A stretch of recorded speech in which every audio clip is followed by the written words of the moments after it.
ఈ దుర్మార్గాన్ని ప్రజాస్వామ్యంలో ఏ రాజకీయ పక్షాలు క్షమించకూడదని మీ ద్వారా వారికి నేను విజ్ఞప్తి చేస్తున్నాను.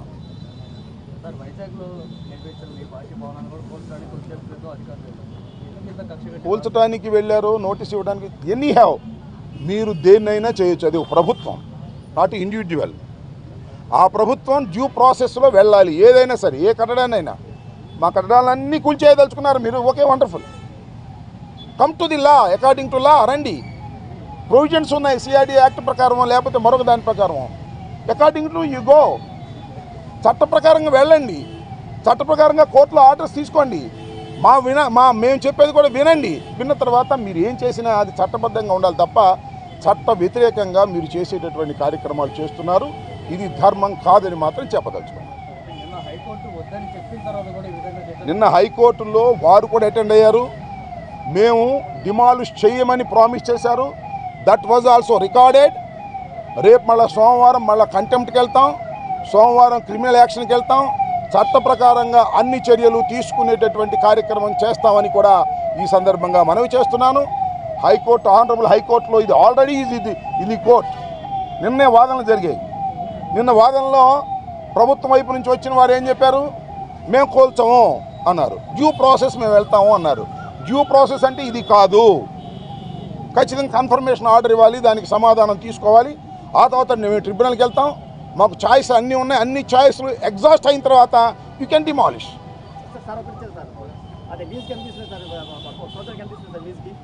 అది నాకు డీటెయిల్స్ నాకు ఇప్పుడు గుర్తులే చెప్తాను. అదే ఒక్క నిమిషం 1000 రూపాయలకి తీసుకున్నామా? నా దగ్గర దానికి డీటెయిల్స్ లేవు. 1000 రూపాయలకి తీసుకున్నామా, 1,00,000 రూపాయలకి తీసుకున్నా, that is a different matter. That was leased. అదంతా వాళ్ళు తీసుకున్నారు కదా తమ్ముడు, వాళ్ళు తీసుకున్నారుగా. అప్పుడు కూడా అడిగా, ఇప్పుడు అడిగా, మంచిదే, నేను కాదంటలా. That is not the issue here. That is not the issue. ఈ కోల్చడం అనేది ఇష్యూ. మేము తీసుకోవడం తప్ప రైటా, that is a different matter. That will challenge it before the court. There is no problem at all. What I want to say, ఇవాళ కూల్చివేత చట్టబద్ధంగా జరగలేదు, డ్యూ ప్రాసెస్ ప్రకారం జరగలేదు, ఒక కక్ష సాధింపుగా జరిగిందనేది నా ఆరోపణ. అవునో కాదో రాష్ట్ర ప్రజలు ఆలోచించండి. మేము ఓడిపోయి ఉన్నాం, 11 వచ్చాయి. Of course that is a different matter. ఒక్క విషయం నేను అవునే ఫ్లో అవునాయి అబ్బా, చెబుతూ అడుగుతూ నీకు ఛాన్స్ ఇస్తాను. మేము ఇవాళ ఓడిపోయి ఉండొచ్చు, శాశ్వతం కాదు కదా.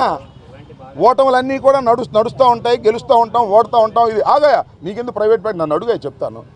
సో నేను ఇస్తాను నీకు టైం. సో ఇది ఉన్న వాస్తవం. కాబట్టి ఇది కక్ష సాధింపు చర్య అని మేము చెప్పదలుచుకున్నాం. మీరు అడగండి సార్.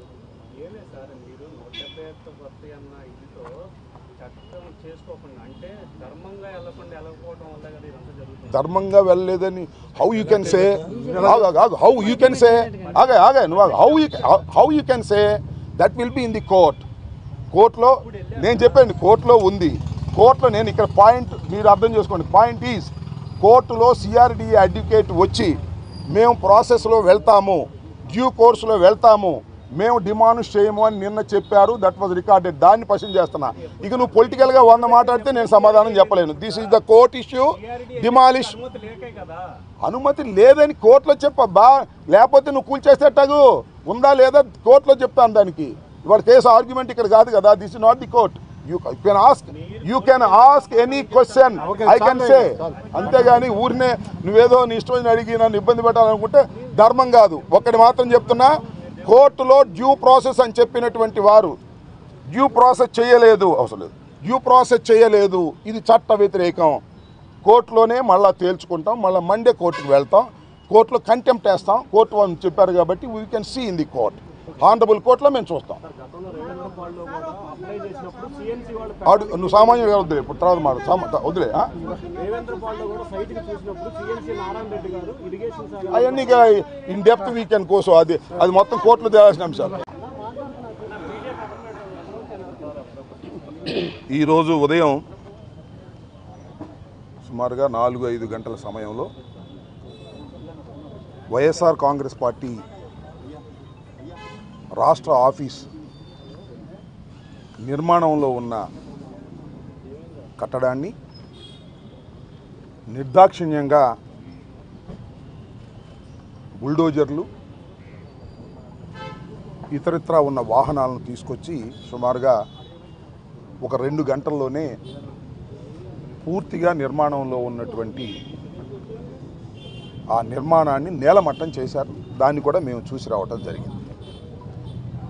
ఇది వైఎస్ఆర్ కాంగ్రెస్ పార్టీ ఆఫీస్ కొరకు నిర్మించుకోవాలనేటువంటి ఉద్దేశంతో రాష్ట్ర వ్యాప్తంగా అనేక ప్రాంతాల్లో ప్రభుత్వ స్థలాలను క్యాబినెట్లో పాస్ చేసుకుని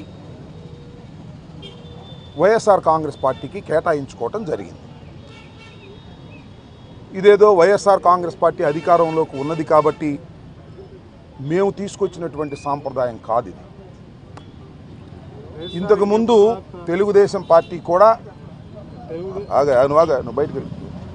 తెలుగుదేశం పార్టీ కూడా వారు అధికారంలో ఉన్నప్పుడు ప్రభుత్వ స్థలాలను వారి ఆఫీసులకు కేటాయించుకొని రాష్ట్ర వ్యాప్తంగా అనేక నిర్మాణాలు చేపట్టిన మాట మీ అందరికీ తెలుసు. ముఖ్యంగా ఇవాళ తాడేపల్లిలో ఉన్నటువంటి వాళ్ళ సెంట్రల్ ఆఫీసు కూడా ప్రభుత్వ స్థలంలో నిర్మించబడినదే. దానిలో ఇంకా కొద్దిగా వాగు పోరంబోక అది కూడా ఆక్రమించుకున్నారనేటువంటి అభియోగాలు ఉన్నాయి. అది కోర్టులో కూడా డిస్ప్యూట్ నడుస్తూ ఉన్నది. మేము ఇక్కడ చాలా పాయింట్అవుట్ చేయాలనుకుంటున్నటువంటి అంశం ఏమిటంటే నిర్మాణంలో ఉన్నటువంటి మా భవనాన్ని నిర్దాక్షిణ్యంగా కక్ష సాధింపుతో ఈ నిర్మాణాన్ని కూల్చివేయటాన్ని ఈ రాష్ట్రంలోనే కాదు దేశంలోనే కాదు ఉన్న ప్రజాస్వామ్యవాదులందరూ ఖండించవలసినటువంటి అంశమని ఈ సందర్భంగా నేను మీ ద్వారా తెలియపరుస్తూ ఉన్నా. పార్టీలకు అతీతంగా ఏ పార్టీలైనా కావచ్చు. ఇవాళ తెలుగుదేశం పార్టీ అధికారంలో ఉండవచ్చు,